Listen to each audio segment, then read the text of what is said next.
Welcome back. Tim here. I'll talk if you'll listen. Episode 48. I'm really excited about this episode because I had another fun interview. No spoiler alert.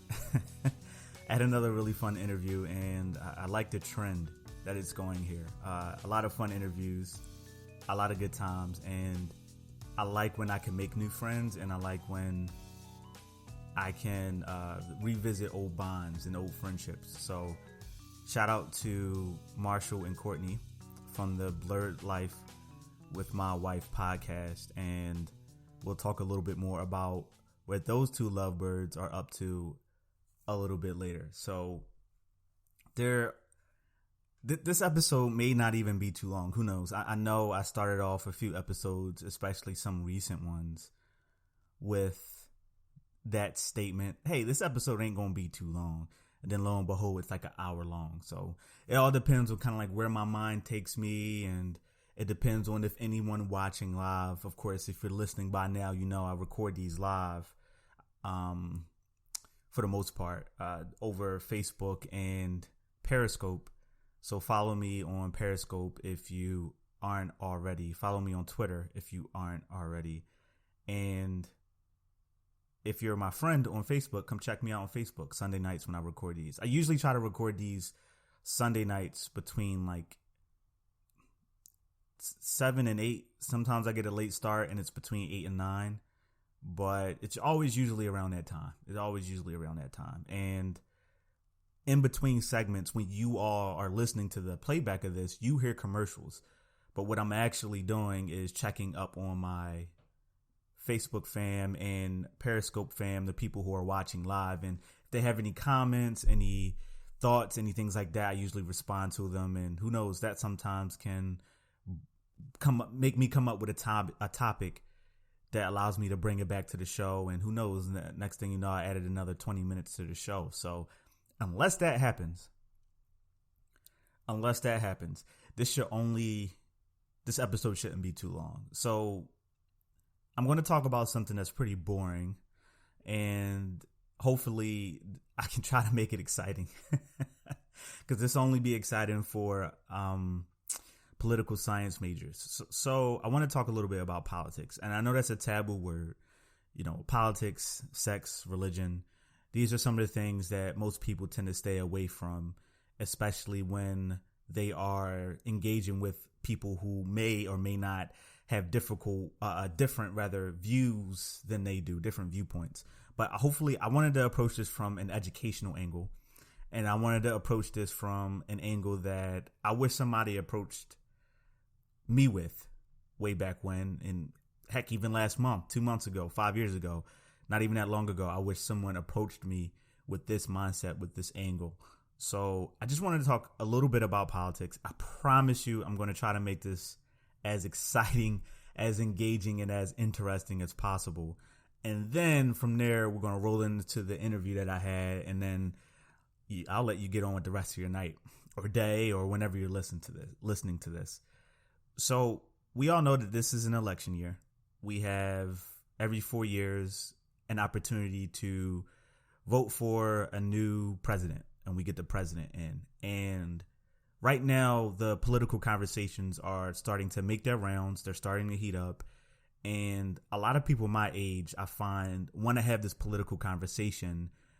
Oftentimes, though, the conversation isn't political. Oftentimes, the conversation is how they feel about something. And they aren't really knowledgeable about our political system and or our government and how it's organized for the most part.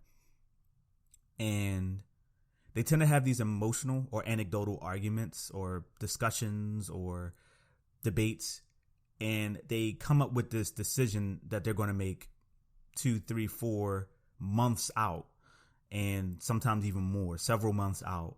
They have this decision like, I know I'm going to do this. This is the decision I'm going to make in November.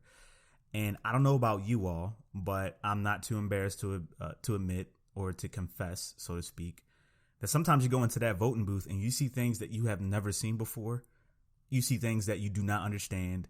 And out of fear of looking silly, out of fear of looking stupid, or hell, maybe just out of not caring, you go and you make this decision And when you make this decision, you walk out of that booth and the only thing you're really concerned about is who did I vote for president and vice president?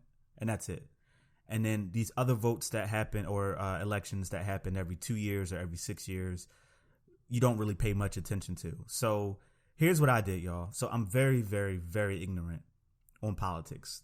The biggest reason I don't discuss politics is not because they're decisive, not because, you know, they can divide a room, not because I might lose friends or I might get somebody that I don't like to agree with, anything like that. Nothing like that.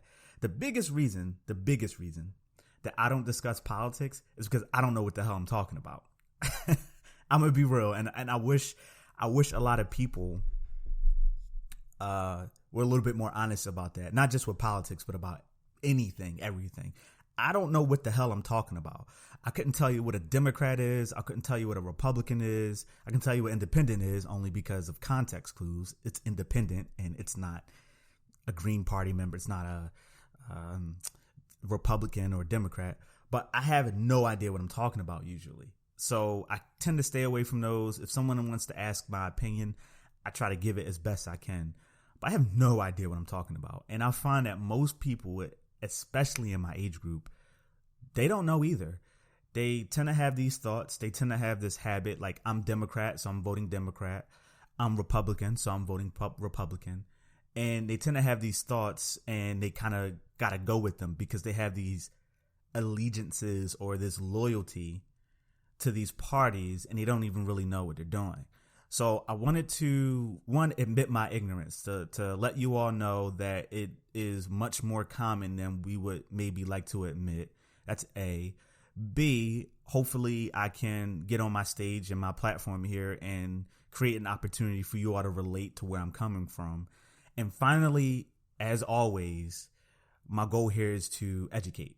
So if I can educate y'all even a little bit, even 2 people, 3 people, however many people that are watching or listening, if I can just educate one more person, that's one more person that can at least sound like they know what they're talking about, right? So there's a few things that I wanted to discuss. And I got my notes here, so you probably want to hear some shuffling. So I got some notes. I was really serious about this. I wanted to go and take some, I wanted to take this seriously, like you all know. I wanted to take this seriously. I wanted to do my notes, do my research, and really bring it up. So the first thing I wanted to do was Republican versus Democrat, right? And although I didn't do too much research about Republicans and Democrats, because then there's all these other subcategories, right? All these terms that, again, admittedly, I have no idea what these things mean. I can use context clues. I can maybe watch a political show. But again, I have no idea what these terms really mean. But you have like liberals and left wing and right wing and all these other guys and conservatives and all these other different things. And I'm going to do more research and hopefully I can educate myself, especially come November and for the future. And I can be a little bit more educated here. But I'm not going to get too deep into what a Republican is and what a Democrat is and what their philosophies are. But what I will say is what I find, especially within my age group, is you'll have a lot of people who they don't really know much about whatever the party representatives are, the candidates are. They'll just go, okay, you are Democrat, you are Republican, so I am going to vote for you. And I know a lot of black people in particular. I literally only know 2 people that don't vote Democrat consistently. 1, because he's a Republican, and 2, because the other person is he doesn't have a political party affiliation. He just votes whatever he feels. He could vote independent one year. He could vote Republican the other year, whatever. He's not affiliated with a party. So the first thing I want to talk about parties is you don't have to be a part of one. Believe it or not. So do a little bit of research, and some of you can correct me as far as the nuances here, but you don't actually have to be a part of a party. You can say, hey, I'm independent. I can go wherever I go. And there's some pros and cons to that. The pros are you're not really tied into who you have to vote for. You can kind of vote for anybody you want, and you can go any way you want.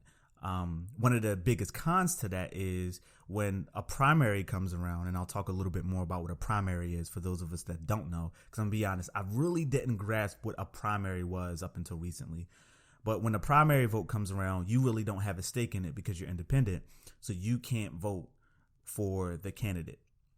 So a lot of people find it like, hey, they're either adding to the problem or adding to the issue, because you can have two good candidates, and because you voted Democrat your entire life, or because you've voted Republican your entire life, you may not even think about or even entertain what the other party is doing. I know a lot of black people in particular, they look at Republican as wealthy and as white. So sometimes they don't even take, at least I'm going to speak for the black people that I've interacted with. I'm not speaking for every black person across the country here. So if you're one of those people who go, oh, not me, just shut the hell up. I'm not talking about you then. You know, if it don't apply, let it fly. Just shut up and listen, please. But the you don't have to vote that way if you don't want to. But a lot of people go, okay, a lot of black people in particular go, okay, Republican equals rich and white, so I'm not even going to entertain that person's stance, that person's ideas, that person's thought process.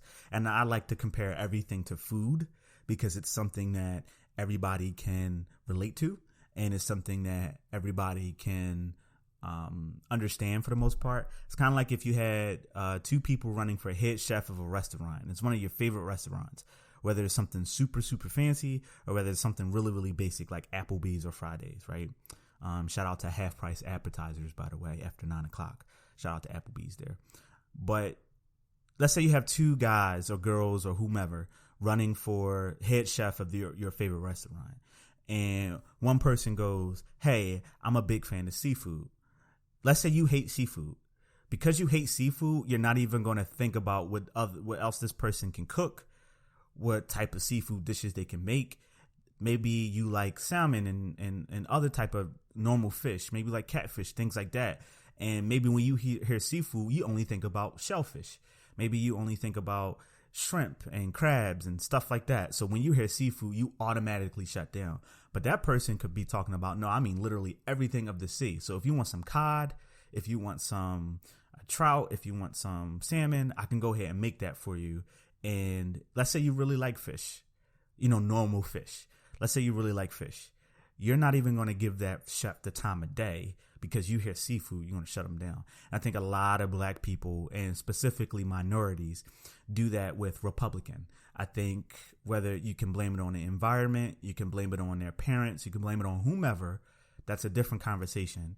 But point being is they hear Republican, they hear rich, they hear white person, they hear, hey, this is this person in this demographic or this bracket that doesn't know how to look out for me, who can't look out for me. They don't look or sound like me. I'm not going to vote for them. I don't care who's in this Democratic Party. I don't care who the Democratic representative is. I'm going to go ahead and vote for this person because I'm black or I'm a minority or even if you're white, I've always voted Democrat forever and ever and ever. So I'm going to go that route, and that's what I'm going to do. And I think it's okay to vote for who you want to vote for. I don't think it's okay to vote for somebody just because that's the trend or that's what you're used to. We all know that one person, that one family member, that one friend, anybody like that, who they only ever go out, when they go out, they only ever order the same dish. They only ever order the same drink. They only ever order the same dessert. When they want to go to a bar, they only ever go to the same bar. When they want to go out to the clubs, they only want to go to the same clubs. Being from Philly, the biggest example I can give is as a kid, especially when you weren't 21 yet, you may have been too old to hang out around the block, but you may have been too young to go into bars. So what would you do? You went to South Street. That's what you did. You went down to South Street in South Philly, which basically was the borderline between like Center City and South Philadelphia. And you walked up and down the strip and you did whatever you thought you could do. You tried to sneak in the clubs and things like that. And I remember after a while, me and some of my friends, especially the older ones, we were just tired of going to South Street over and over and over again. We just wanted to do something different. So usually when it comes to politics, you have the person who they only vote Democrat or Republican because that's all they know. And then you have some people who vote the opposite party because they just want to be different. And in my opinion, I think that's just as bad. When you go, hey, I don't know much about Republicans. I don't know much about Democrats, but I've been voting Republican my whole life, my whole entire life. So now I'm going to go and vote Democrat. I don't know who's running. I don't know what their deal is, but that's what I'm going to go do because that's what I've been doing my whole entire life since I've been 18 years old, since I've been eligible to vote. And I think both are bad. I think we all need to be a little bit more informed. And it kind of leads me into my next point. So I went to the Washington Post and they conducted a poll and they got some numbers out of these polls that they've done about specifically people within the black community. And they looked at voting trends and how we vote, why we vote, and in particular, this upcoming election, what we plan on doing. So to provide a little bit of insight on that poll and also what the primary election is. So if you are loyal to a specific political party and you're a registered Democrat or you're a registered Republican, you have something that's called a primary, which happens earlier in the year for an election year for the presidency. And what happens is you look at all of the candidates in that particular party. So if you're a Democrat, you're looking at people like Bernie Sanders before he dropped out, of course. You're looking at people like in the past, of course, Hillary Clinton. You're looking at people like Joe Biden, et cetera, et cetera. And you go, okay, it's almost kind of like the junior election. You go, okay, which one of these people do I want to represent me come November so I can vote for? So you're essentially voting for that person twice. You're voting for him once in the primary election going, okay, I want Joe Biden or Bernie Sanders or whomever to represent us come November. And then when November comes around, I'm going to vote for that person to be the president, right? So that happens. If you are an independent voter, like you're not a registered Republican or Democrat, you cannot participate in a primary election. So because you have no stake, because a lot of people could, if they were independent, they could sway the vote one way or another. A bunch of independents could vote one person and a bunch of independents could vote for another person. And it could unfairly sway or tip the scale, so to speak. So that's why, or at least a part of the reason why, and again, keep in mind, I'm no expert here. This is all coming from a place of ignorance. But that's a part of the reason why, if you are not a registered Republican or Democrat, you have no stake in the primary. So now that we got that out the way, I want to talk a little bit more about this Washington Post. So let's go ahead and pull up my notes here. So the two biggest things, and this is specifically within the black community, the two biggest things that the black community are focusing on for this election are racism and police brutality. According to this poll, racism, police brutality. So those are the two things that black Americans want to see addressed in this upcoming election, or at least see from these candidates. They want to see what their stance is on racism. They want to see what their stance is on police brutality. They want to see what their stance on black people in general. How will you impact black people's community, et cetera, et cetera. So we're not talking education. We're not talking, gun reform. We're not talking different laws surrounding funding, nonprofits or grants or giving you amnesty from student loan debt. None of that. Racism, police brutality. Those are the two top things, according to this poll, right? So specifically police conduct, by the way, to clarify. Police brutality and police conduct, right? So in this poll, taking a look at my notes here, based on Washington Post, 75% of black voters say they will vote, period. So 3/4 of black voters are saying they're going to vote, which is huge in any demographic.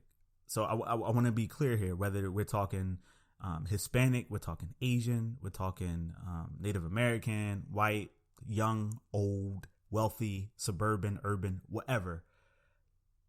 3/4 of that particular demographic / community / category, however you want to phrase it, if 3 out of every 4 people in that category are saying that they will vote, that's huge. That's amazing. That's huge. That's great. Okay. So who knows what that 4th person is thinking, but we're looking at 75% of people polled within this black community, the black communities that were polled, are saying that they're going to vote, which is huge. That's huge, right? Now, 87% of these people in this poll that were polled of black seniors say that Biden is sympathetic to the problems that black Americans face in America currently today. So the problems that black Americans face currently today, black seniors feel that Joe Biden is sympathetic to and towards. And that number, if you poll the people under 40, that number drops to 66%. So clearly there's a disconnect there between older black voters and younger black voters. And there always seems to be a disconnect between the older black voters, seniors, whether you classify that as 65 and older, 60 and older, and younger black voters. In this particular poll, it classifies it as 40 and younger. And I think that's because unless it impacts us directly, I think younger people tend to pay attention to politics based on emotion, how they feel about somebody or something or someone, versus older Americans, black, white, Asian, whatever. They are a little bit more informed because they want to take a look at, hey, how is this going to impact my health insurance? How is this going to impact my investments? How is this going to impact my pension, my 401k, et cetera, et cetera? They have these tangible things that they've had at least a decade or 2 or 3 to worry about. And they know how the government, the current administration impacts that. They know and understand how whoever's in the White House, whoever's in the Congress, whoever's in the judicial branch, how they're impacting these things that they've cared about for decades. Versus people like you and me in our 30s or younger, we're sitting here looking like, okay, I don't really care about health insurance. I don't really know too much about that. Or, hey, I didn't even invest in my 401k yet. Or, hey, you know what? Health insurance is health insurance. I know my job gives it to me, but I don't really know much about it. I don't care. So I think that's why a lot of our political arguments are oftentimes emotional. How does this person make us feel? So if you ask a lot of people, which kind of leads me into my next point. So 92% of the people said in the black community in this upcoming vote said that they were going to vote for Joe Biden. But only 51% are saying that they're going to vote for Joe Biden only because they don't like Trump. Which kind of leads me to my next point. And I think some of what I'm about to say may get misinterpreted as me defending Trump. So I want to be really, really clear. I'm not defending anybody. But what I will say is you'll have people who just flat out don't like somebody as justification to not vote for them, which in some cases can be just as bad. Because Joe Biden could want to start World War III, but if someone just does not like Donald Trump and doesn't want him in the White House, they'll just vote for whomever. Whether it be Joe Biden, whether it be whoever the other person is, they'll just straight up do that because they just don't like Trump. And I think that's a really, really dangerous game to play. Although I understand it. And I'll be honest, I didn't know much about the opposition when Barack Obama was running. I didn't need to. I just voted because he was black and he was a Democrat. So I'm like, great, that's what, there you go. But a vote out of ignorance is almost as bad as not voting at all, in my opinion. Because you could find yourself in a situation where you don't know anything about the person that you're voting for, but you know everything about the person you're not voting for, or at least flat out, you don't know anything about their politics. You don't know anything about their agenda. You don't know anything about their stance on certain key areas or metrics. You just don't like him. You just don't like what he does, what he says, where he goes or anything like that. And that's enough for you to not vote for him.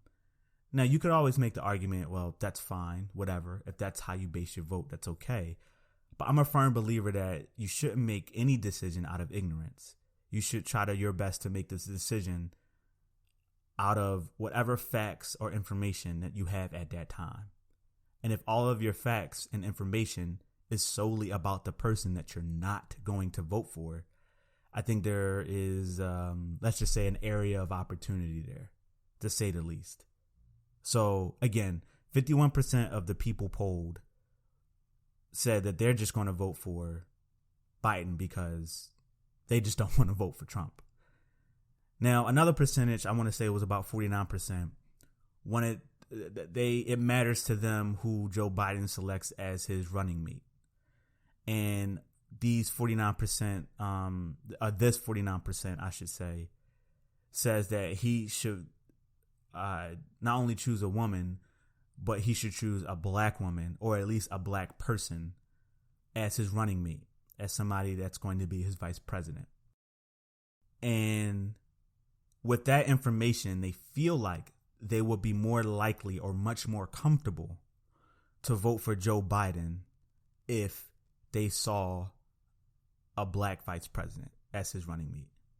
Which kind of goes back to the point of a lot of these decisions that we make during these elections are a lot of emotional ones.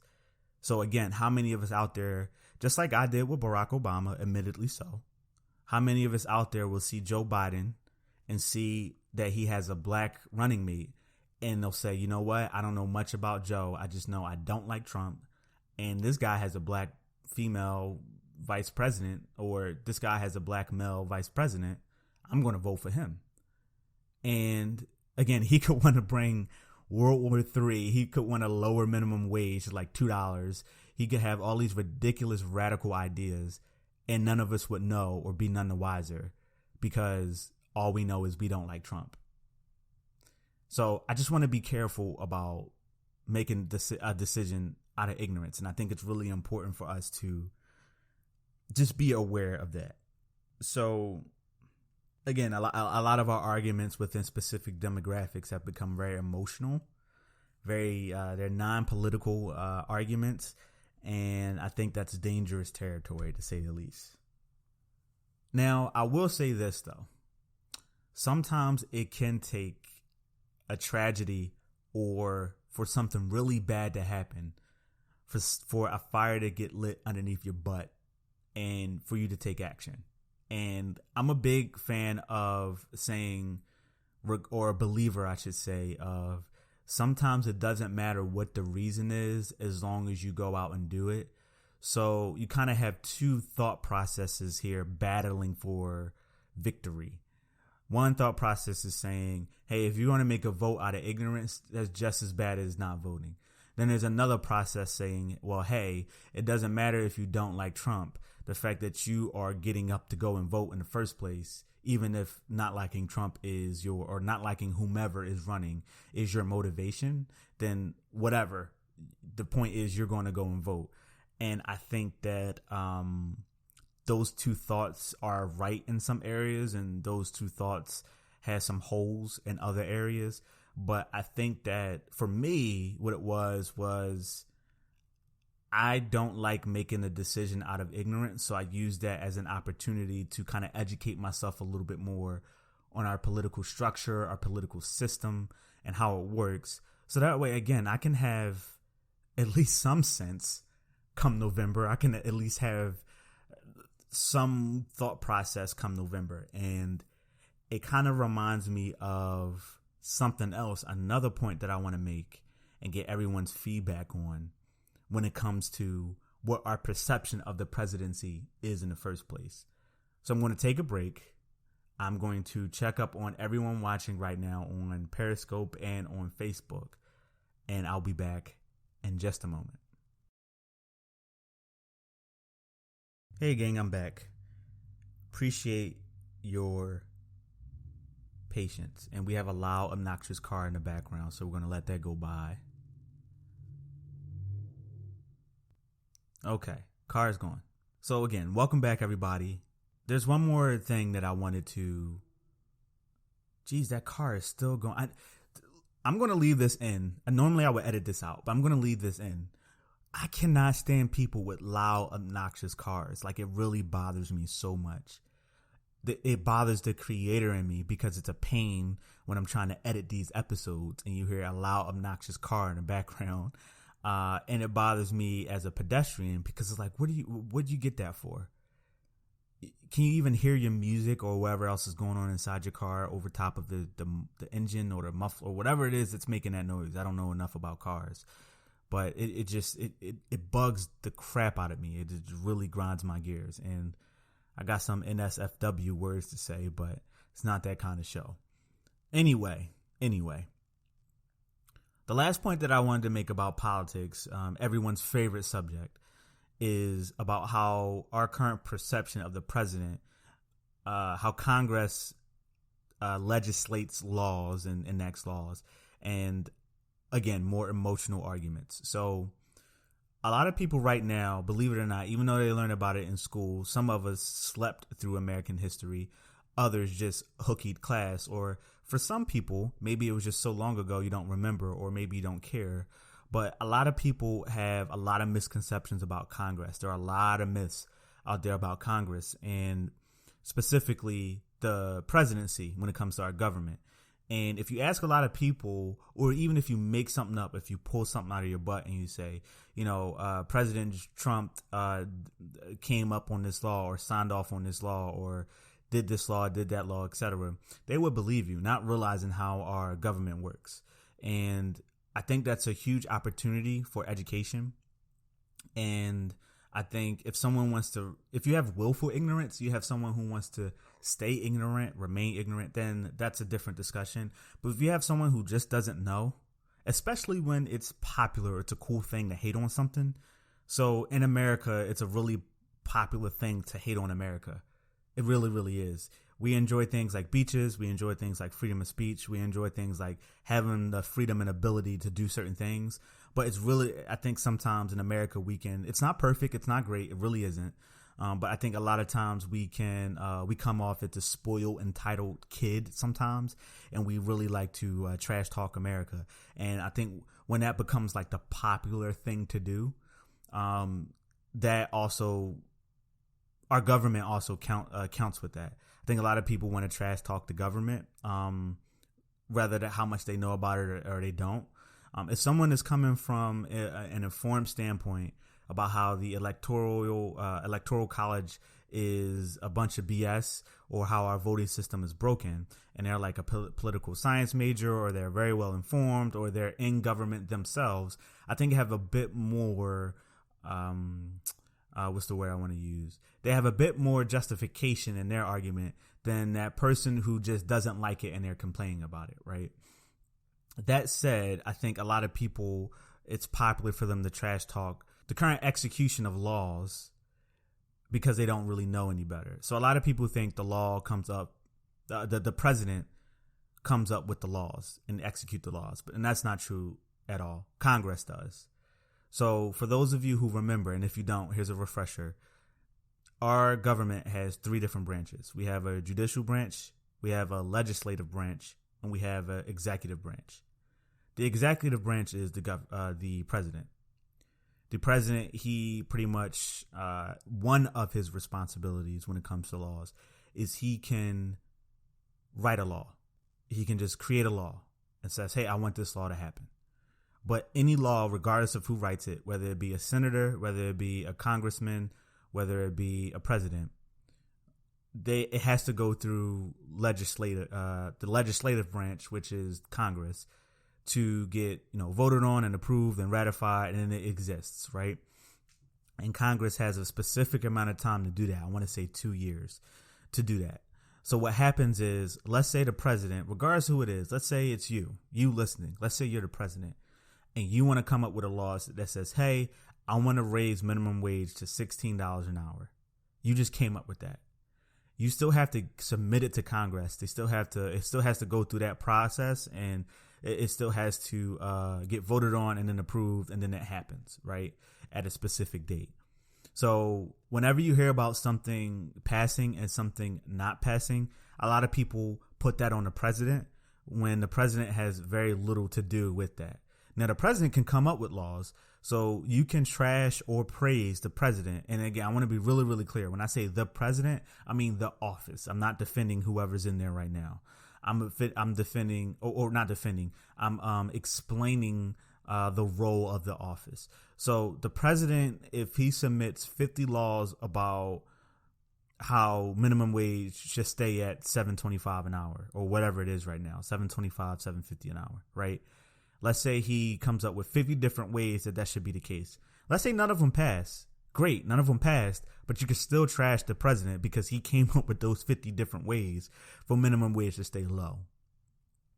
Let's say you have a president who wants to give free healthcare or to eliminate student loan debt, right? And he writes 50 different laws on how that can happen, and then they all get shut down. You can still praise the president for at least having the balls or the gumption, so to speak, to come up with that and say, hey, this is what I want to do. You would just have to blame Congress for it not passing. So I just want to be really, really clear there. I think a lot of people blame some laws that are successful or unsuccessful on the president when that's not entirely the case. Now, what helps is when you have a House majority of whatever your political party is. So, for example, if you have a Republican president and the majority of people in Congress are Republican, odds are whatever laws or policies that the president comes up with, it's probably going to pass through Congress because a lot of them have the same political alignment or allegiance as the president does. And odds are the inverse happens too. If the president is Republican and there is a majority of Democrats in Congress, that law more than likely isn't going to get passed. So I definitely wanted to clarify that. I think a lot of people, I'm a big fan on the Daily Show compilations where, you know, they have their representative go around and ask people at these different rallies questions, and they answer like really stupid questions. And after watching the compilation and see how funny it is and I laugh, I take a step back and think like, well, I have known the answer to that. And if not, how would I have responded? Now, I'm a big fan or a big believer in the fact that if I didn't know, I would just straight up say that. But you get a lot of people who aren't like that. And you get a lot of people who genuinely believe that a certain way is a certain way and they won't let anybody else tell them differently. So I'm going to do more research once all of this is done. And again, I could be very, very, very wrong about a lot of what I talked about tonight. But again, admitting when you're wrong, admitting when you don't know as much as you would like to, and having the willingness to go educate yourself, whether it be about politics, whether it be about racial injustice, whether it be about whatever, I think is very admirable. You need to go, and again, first admit your ignorance and go and educate yourself. That's the only way we're ever going to move forward as a country, as a people, as a community, as a whatever. You got to educate yourself. Knowledge is power. Now, that's pretty much all I had to say about politics. Again, for those of you who are still sticking around and for those of you who are still here, I appreciate you. I really, really do. I know that's not an exciting topic, and I tried to make it as exciting as I could, but hopefully I inspired you to go learn something if you were coming from a place of ignorance. Now, that said, I'm going to take one more quick break. I'm going to get into some fun, and we'll be right back right after this. All right, gang, I'm back. I appreciate you tolerating me this long, and I'm excited to hear about all of the feedback that hopefully you all come at me with and tell me how much of an idiot I am for talking about politics. But no topic is off limits. We can talk about anything. In fact, I have a very interesting topic for next week's episode I'm really excited about. But no topic is off limits. No topic is off limits. So the next thing I want to talk about is two people that are just doing their thing right now. As I mentioned at the top of the episode, we have Marshall and Courtney, who are co-hosts of the Blerd Life with My Wife podcast that's available on almost every platform that you can think of. I personally listen to it on Spotify, and they're just great people. They really are.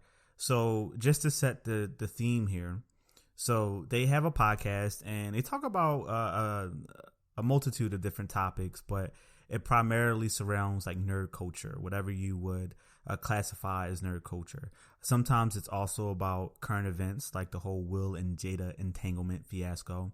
And sometimes it's about things that all of us have thought about. One of my favorite episodes so far for these two is a title that's called F. Steve Rogers. And they basically talk about different movies, the best superhero movie, and they even debate what classifies as a superhero. And I know the popular topic there in that debate is if Batman is a superhero. I have a friend who very much says that Batman's superpower is money, and I always laugh at that. And then I have other people who just say, no, Batman may be a hero or he may be a vigilante, but he's not a superhero because he doesn't have superpowers. You can always make the argument that at one point or another, Batman did have superpowers. At one point, he possesses a Green Lantern ring. At another point, he possesses a Yellow Lantern ring.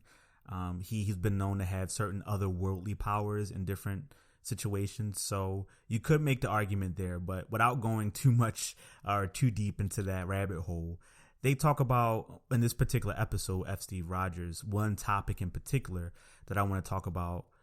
Marshall brought up Christopher Reeves and his role in playing Superman in the old school Superman films.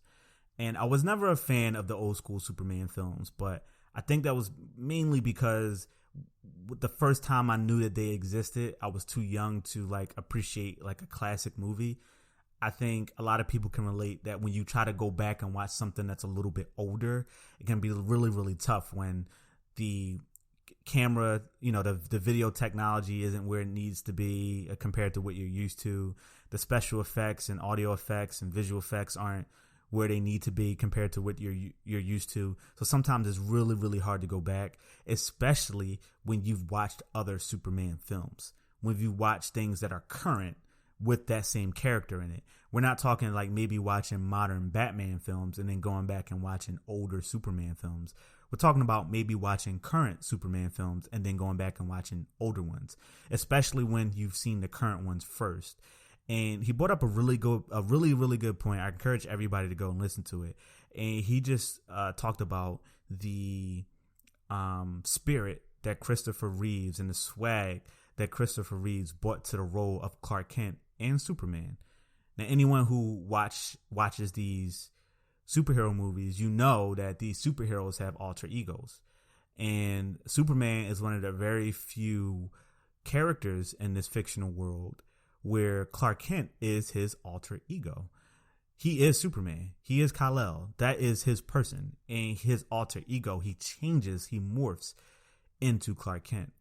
And Christopher Reeves, Marshall talks about, did a really good job of distinguishing the two, and how when he played Clark Kent, he was this timid, shy, pushover type of guy.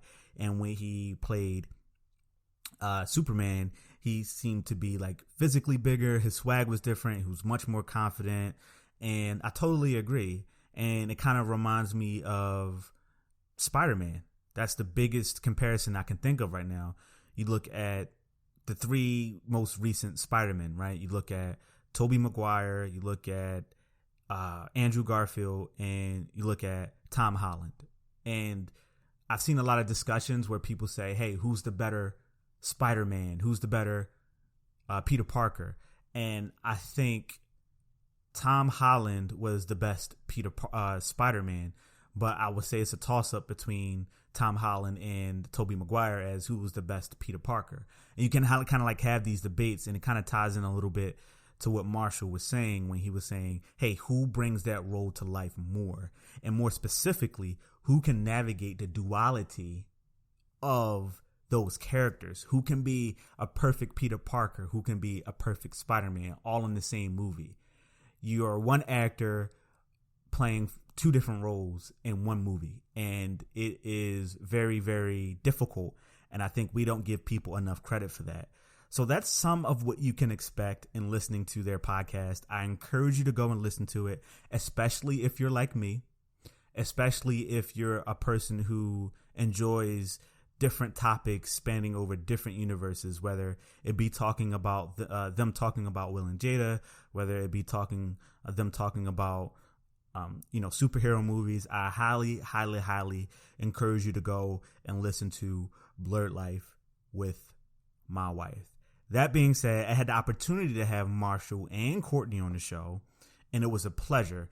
I will say this now, that their chemistry, I told them this offline, and they're both married. They're married to each other, and it could be a situation where they just had a lot of time to form this chemistry.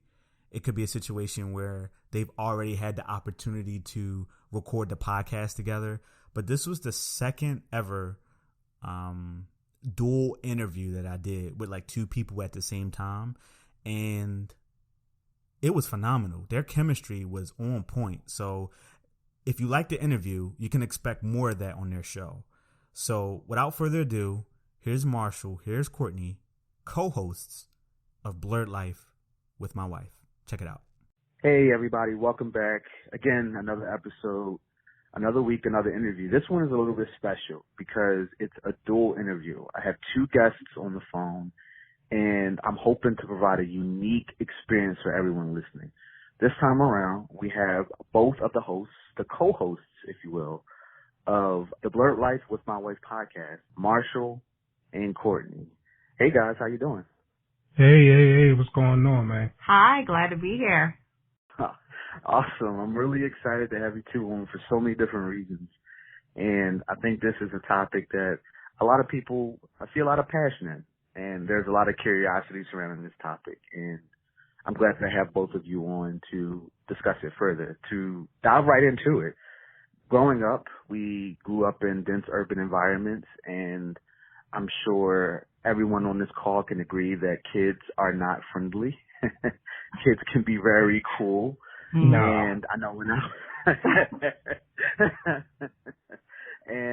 know when I was growing up, I had my first experience was with Pokemon trading card games. When I was huge on Pokemon trading card games, and in fact, my first ever Pokemon game on Game Boy was the trading card game. It wasn't red and blue like everybody else, and I got picked on to everybody's content. If people weren't trying to trade cards with me, they picked on me. I just kind of was this outcast. Just starting with you two, did you two experience anything like that growing up? Was it paradise? Did you find your own clique, or was it kind of you against the world? Ladies first. And it's funny talking about this sort of topic because I don't know. I don't want to say that my childhood was an anomaly, but to be honest, I'm quite sure that I was picked on.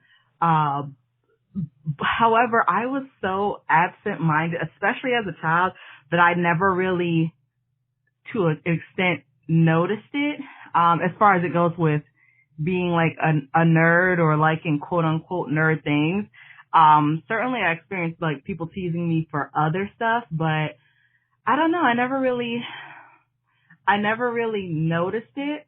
So I'm quite sure people picked on me, but I was always in my own little world. I mean, for the longest time I was a daydreamer, so I didn't really talk to a lot of people when I was really, really young.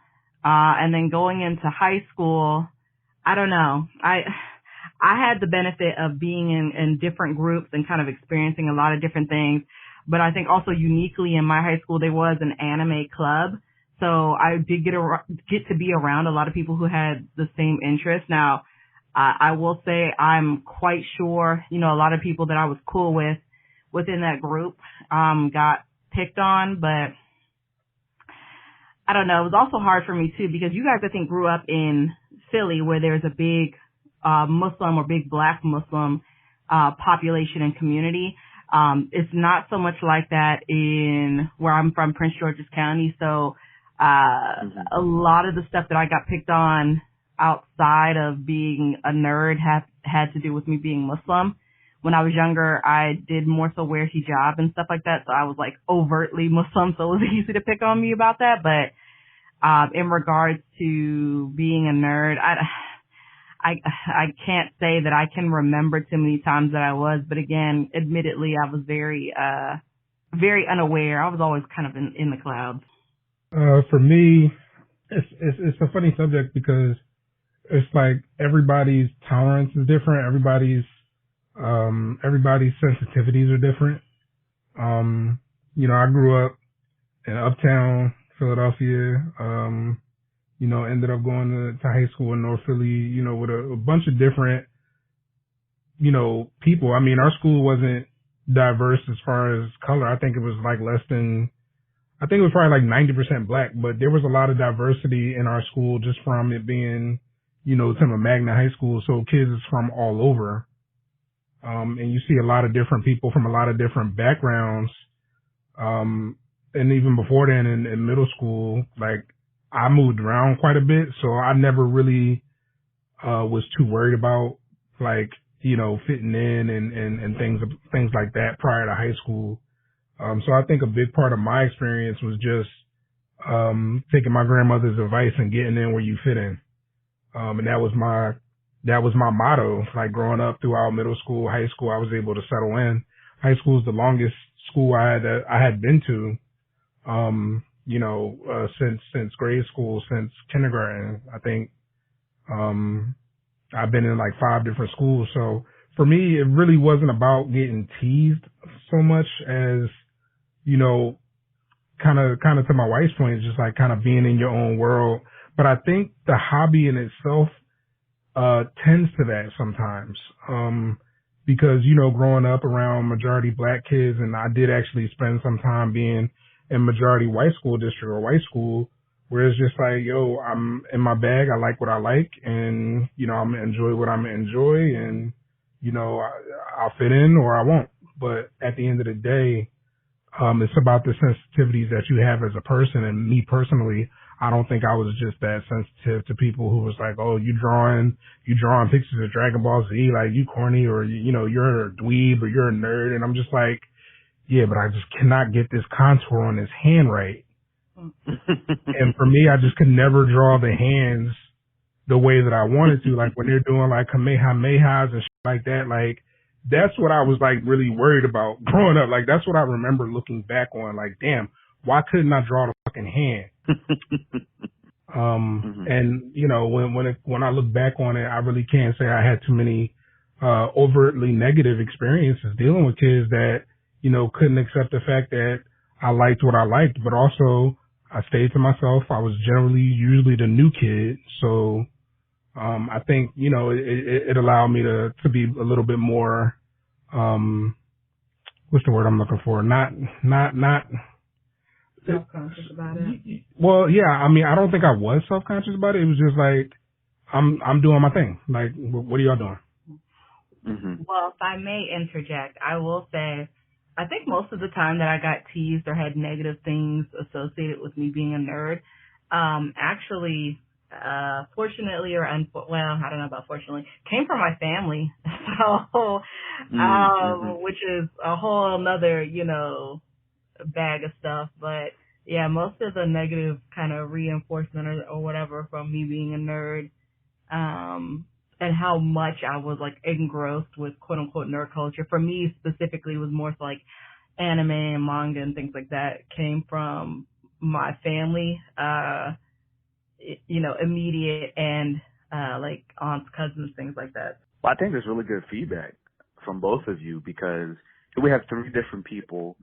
We're all black here, and we're all coming from different perspectives and different upbringings and different histories, so to speak. And we all have different experiences involving our nerdism. So I think the conversation is definitely going to add a lot of perspective for everyone listening who maybe had a bit of each of our experiences. Now, I think that one thing that is in common within all of us, the 3 of us, is we had that first thing, that checkbox. For me, it was Pokemon cards. I didn't quite know I was a nerd at that point yet. It really didn't manifest itself into Jon Stewart and Justice League Unlimited on a Cartoon Network. I got a story about that a little later on. Classic.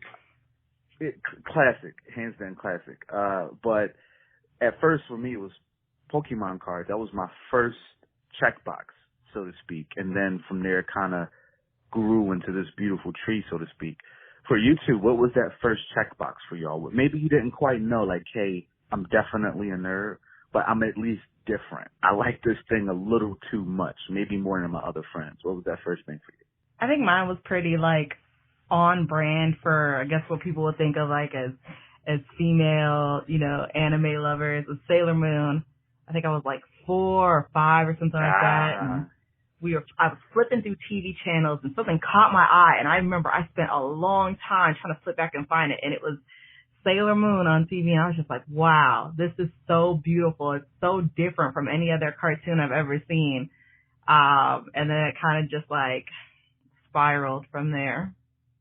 Yeah, for me, I don't really know what to put a finger on as far as like the first thing that I think I was into a lot of stuff that just probably would be considered nerdy. Like, I mean, I was born in '88, so by the time I was born, all 3 Star Wars movies had come out. But I just remember being very young and my grandmother having the trilogy on VHS, and like I would, you know, every weekend watch Star Wars, like all 3 movies. Like my grandma would watch some of them with me, or she would watch a lot of them with me. And I was really into Star Trek as well. After school, coming home, you know, doing homework at my grandmother's house. You know, if we lived there, then we would watch Jeopardy and we would watch Star Trek, you know, The Next Generation with Captain Jean-Luc Picard. So I feel like that impressed a lot of different things on me, but I don't really feel like I thought that it was nerdy or niche. You know, at the time there was like Transformers. I loved those. Like you had different things like all the Saturday morning cartoons. Like, I mean, nowadays that might be looked at as nerdy, and, you know, growing up, that's just what I got excited for in the morning. I had my Frosted Flakes and I had my cartoons, and, you know, that's just what it was. I guess the difference is like I never got cool. So quote unquote, like right. I never like grew out of those things. Apparently, that I feel like a lot of people, you know, if they were blessed enough to be in a position to enjoy those things as a child, they may have, you know, been forced to mature quickly, or, you know, didn't have time to do these things because they didn't have the privilege to be able to. Well, I think kudos to both of you for those are just utter classics. For Courtney and Sailor Moon, my childhood dream was to be as smooth as Tuxedo Mask. And to this day, I don't think I've achieved that point. And then 2, I don't think I've met anybody as smooth as Tuxedo Mask. And for Marshall, you're absolutely right. The Transformers and the Star Trek, and I think Star Trek Voyager is one of the most underrated, not only Star Treks, but just shows, period. Captain Janeway was a very strong and powerful woman, and this may seem really weird to say. My mother and I had a weird relationship, so for me, my mother wasn't that strong, powerful female lead in my life, and I kind of sought that in different characters and in different people. And when I saw Captain Janeway in Star Trek Voyager, and just how she wasn't afraid to be a captain, and how every other source of leadership and every other source of authority that I have ever seen has always been a man. It was always a man, whether it be Optimus Prime, a man that's not even real, or whether it be somebody I can put a face to, even local, you know, politicians. It was always a man. So I know it may be weird to say for some people, but Captain Janeway was my first female authority figure that I looked up to. And I think for you, Marshall, experiencing that when you're younger, watching the science fiction and everything, you witnessed a lot of transformation, whether it be quite literally in Transformers or even your own personal transformation. Now, I got a question for you specifically, Marshall, and then I want to get your take on this, Courtney. For me, I didn't really separate my color in my hobbies. It was never a thing for me. I grew up in a predominantly black neighborhood, so as far as I was concerned, I was just a boy. I didn't really see too many other people that didn't look like me. So we spoke about Justice League earlier, Justice League Unlimited. When I came on Cartoon Network, and first Justice League and then Justice League Unlimited, and I was absolutely enamored with Jon Stewart, and I didn't know why. In my mind, I was just thinking, oh, it's the Green Lantern. And that was the first version of Green Lantern that I had ever encountered. So if you had asked me, he was the first and only Green Lantern. It wasn't until I got a little bit more into the nerd culture where I realized, hey, this wasn't the first Green Lantern, et cetera, et cetera. But from a very basic early level, from the way he was as a person, the fact that he was a Marine, even the fact that how he constructs his constructs, the way he builds him, like the way he is just a very formidable person as a Green Lantern and why he's so feared. All of that I liked, and I had no idea why. And it wasn't until I got a little bit older. I'm like, wait, I think I'm so attached to this guy because he's black, because he looks like me. Had you, growing up, did you have a point where you started to separate from your hobby a little bit, and you started to look at your race, say, hey, I'm a nerd, but I'm a black nerd? Or was that always one and the same for you? Well, for me, I told you I moved around quite a bit, and in the middle of elementary school, we moved to Delaware, and I lived in a small town in Delaware called Claymont, right outside of Wilmington, and I went to school out there from, I want to say 4th and 5th grade. 4th and 5th grade, so 2 years.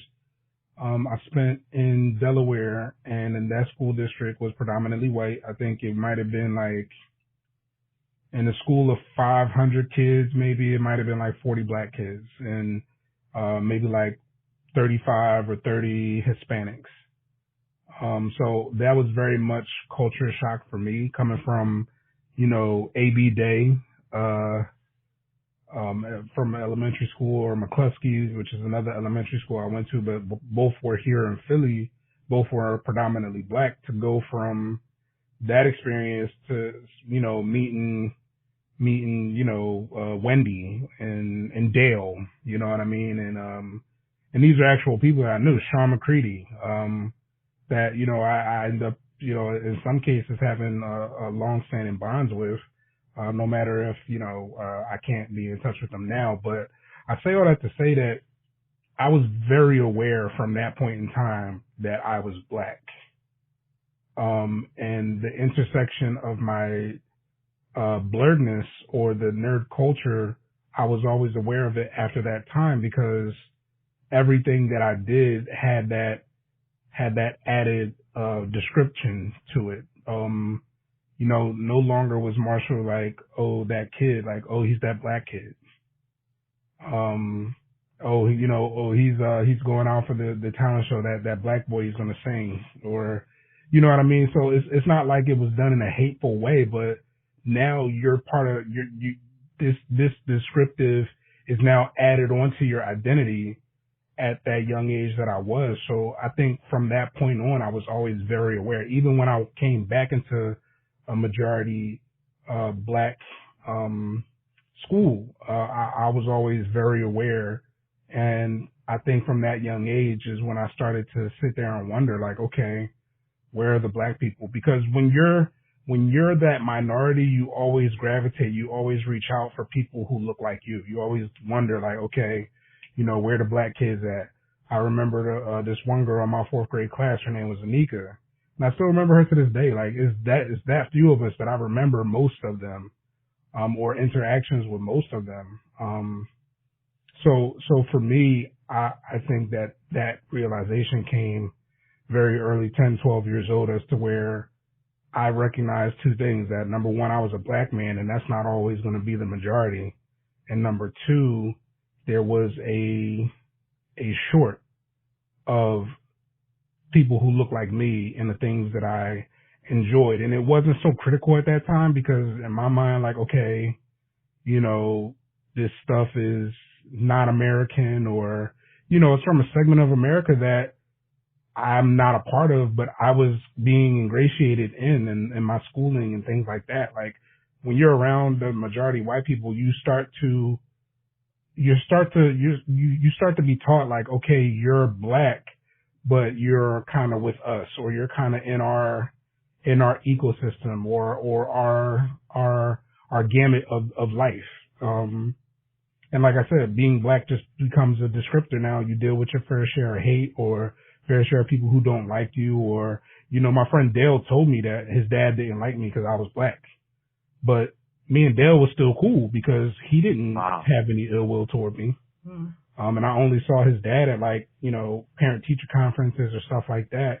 And it never really, you know, it never really hurt me or made me feel any type of way because I wasn't friends with his dad. I was friends with Dale, you know. Wow. Wow, that's really powerful. I've never quite had an experience like that. I'm sure that was something to live through and left an impression on you now. Wow. Hey, Courtney, so just to get your take on representation, Marshall and I talked a little bit about representation and what it was like and separating our race and our culture from our hobbies. When you were growing up and you experienced your hobbies as your hobbies bloomed, was representation something that was big for you? Did you find yourself flocking towards black women or women in general or black characters in general? Or was it always kind of a dynamic thing for you? Like, hey, I like Sailor Moon and I just don't like Thundercats. Or, you know, hey, I like this and I just don't like that. You know, was it something that was very black and white for you? Pun obviously intended. Or was it something that was more intentional as far as like, hey, I'm going straight to something and someone that looks like me? I think really it was more so of, especially when I was younger, I really was trying to develop, I guess, more so my interest in, I guess what you would call the arts, drawing and things like that.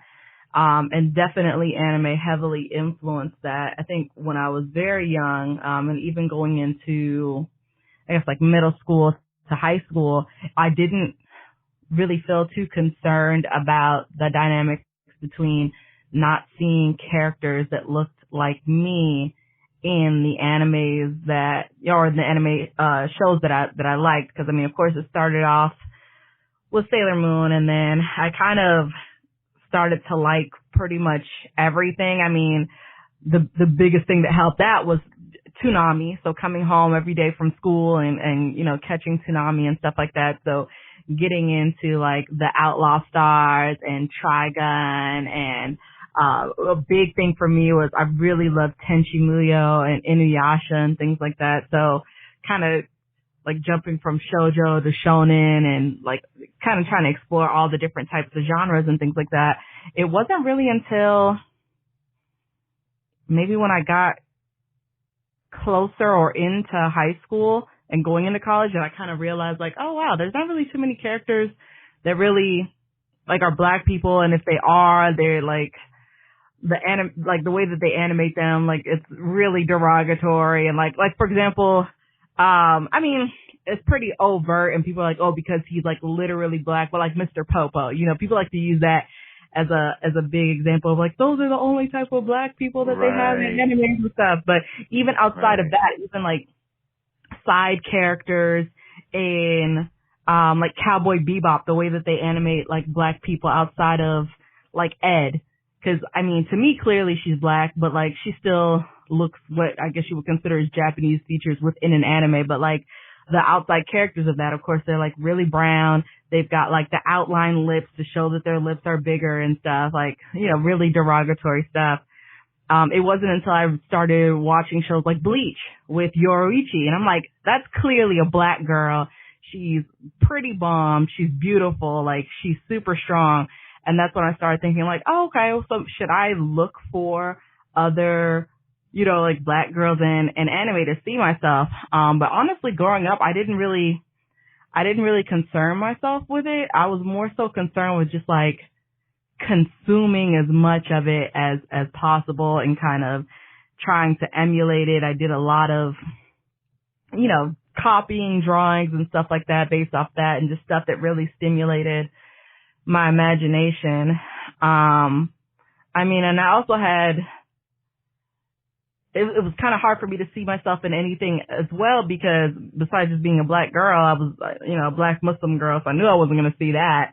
But no, I never really thought about it either, as far as I had the benefit of growing up in PG County, which is very predominantly black. Although my formative years, the type of school that I went to, was predominantly white, but it's just more so in my neighborhood and my everyday and hanging out with people, like, you know, I saw blackness everywhere.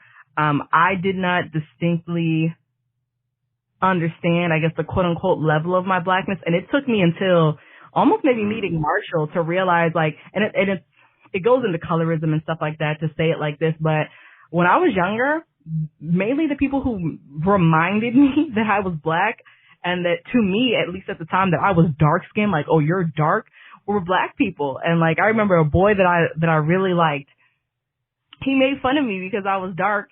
And like, he was like, oh, you have a really big bottom lip. And I remember being really conscious of that and like trying to like, I mean, like not tuck my lip, but like so that it didn't stick out as much. And it wasn't until I got into college and meeting Marshall and other people, they were like, do you really think you're dark skinned? And I'm like, yeah, I'm pretty dark.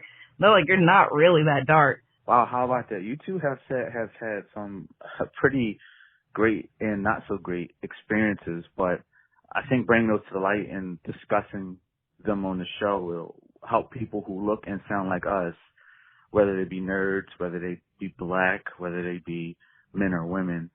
I think hopefully gives them like, hey, I'm not alone. Hey, I'm not the only one that went through that. And it's something special having somebody in your corner. Wow, that was really powerful. Thanks for sharing, Courtney. Man. Another thing that you tugged on a little bit, Courtney, was a bit of my heartstrings, because hearing you mention those shows really brought back some fond memories for me, especially about Tsunami. And I think it's a great segue into a next little segment that I'm going to have for you, and then we're going to wrap up. But I have a segment for you too, and I wanted to see if I want to test your knowledge. Oh God!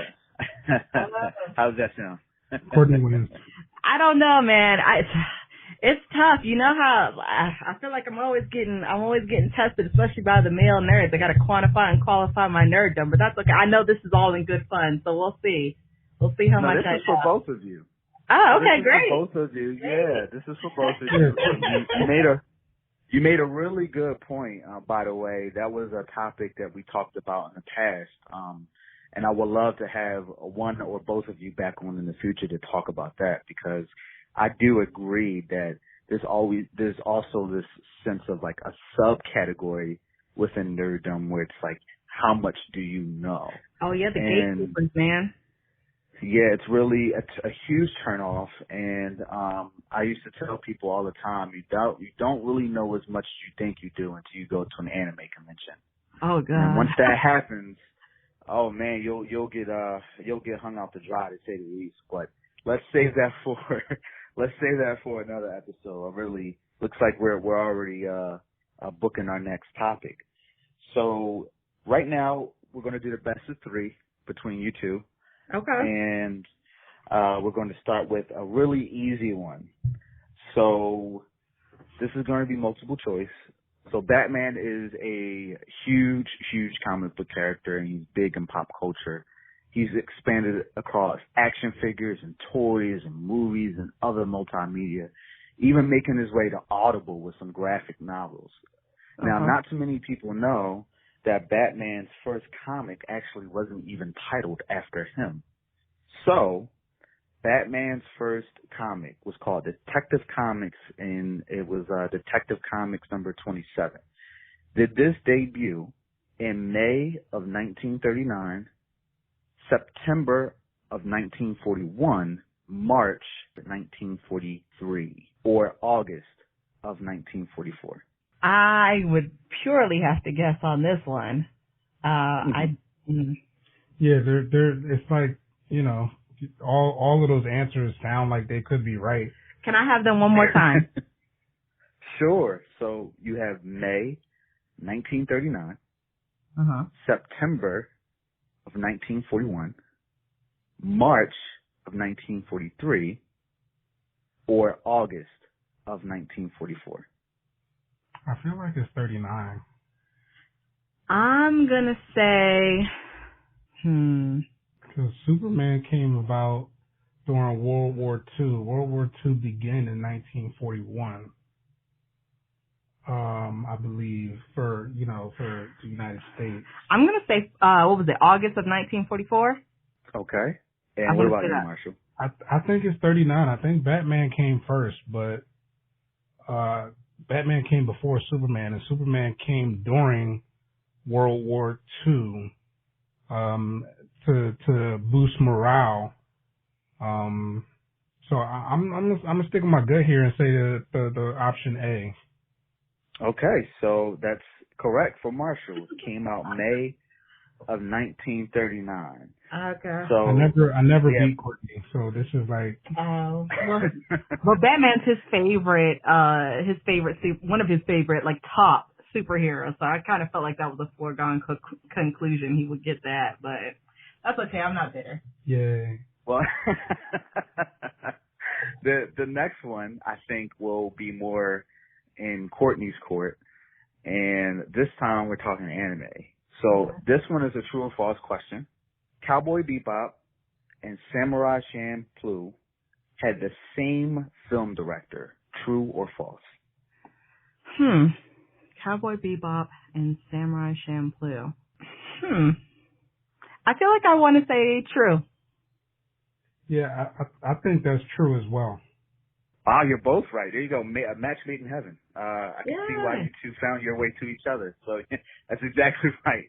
So they did have the same film director. And for everyone listening, if you didn't get a chance to watch Cowboy Bebop or Samurai Champloo, I highly recommend it.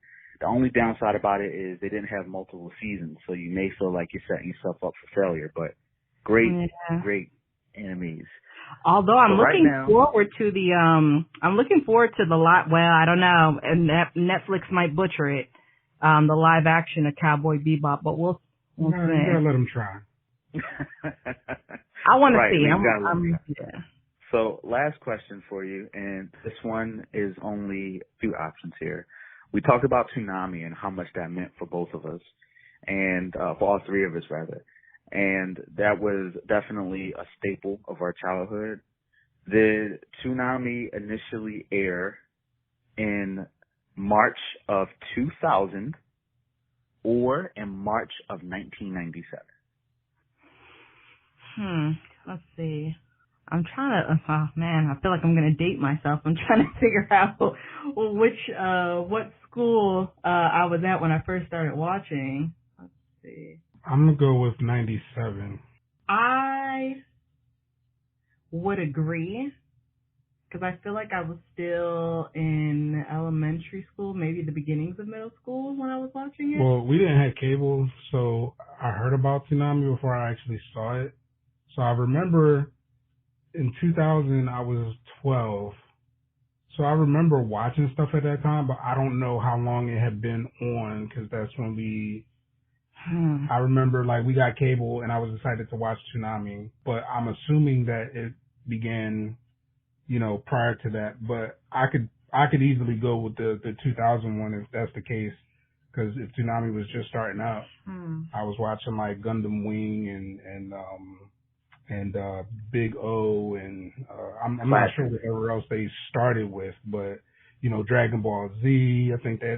I think Toonami started with like the Saiyan saga of Dragon Ball Z, and then we would have to wait for months while they kept on. Well, they started with Dragon Ball, I believe. On Toonami? Yeah. Oh, so yeah, that must have been before. Yeah, so I would say 97. Oh God. If they started with Dragon Ball, I never saw Dragon Ball. Because we were so we were 12. We were 12 in 2000. In 2000. So. Right is right, wrong is wrong. It is what it is. I'm going to go with A. Yeah, I'll stick to my guns. I'll go with 97. Wow, you're both right. So it was a bit of a trick question because it initially did come out in 97. And its first host was Space Ghost. And eventually it kind of navigated to Tom. Tom didn't really come around till late 99. And it really didn't start to get... Right. Tom is the GOAT. Yeah, and I remember Space Ghost was not for kids, though, man. He was a little... It was not. We shouldn't have been watching that. It was not. One word, two syllables, Zorak. So, this was fun, you guys. I really appreciate you stopping by and showing a little love. I can't wait to have you two back on. I hope it's a reoccurring thing. And when you two are at the point to have me on, I would love love to stop by and be a guest on the show if that's your thing. And I feel like this is the start of something special. So before we wrap up here, did you two have anything going on that you want to tell the people about? Yeah, we got a little podcast in our little section of the interwebs. Yeah, Blerd Life with my wife. Yeah, Blerd Life with my wife is the name of the podcast. It's on all your favorite podcast apps, probably the app that you're listening to I'll Talk if you listen. Just go in the little search bar, type in Blerd Life with my wife, and it should be the first thing that comes up. And we talk about blerdom and lifestyle and tangents and a whole bunch of stuff. Our next episode is releasing. That episode will be released on the 17th of July, and we're really excited about it. We reviewed The Old Guard on Netflix, and we talked about some other cool stuff. So, Blerd Life with my wife on your favorite podcasting app. Stop over at anchor.fm if you want to, support the show and download or even leave us a voice message. That'd be cool too. Yeah. Awesome. Well, I will say that I'm really excited to get into the nitty gritty of the show and to catch up, and I will be listening July 17th. That, and kudos to whoever did the art for your show. It's amazing. So kudos to whoever did the art. And again, thank you so much for being on the show. I really appreciate it, and I can't wait to connect with you guys again. Thank you so much for having us. It was super fun. You the man. All right, everybody, I'm back. I hope you enjoyed that. I know I did.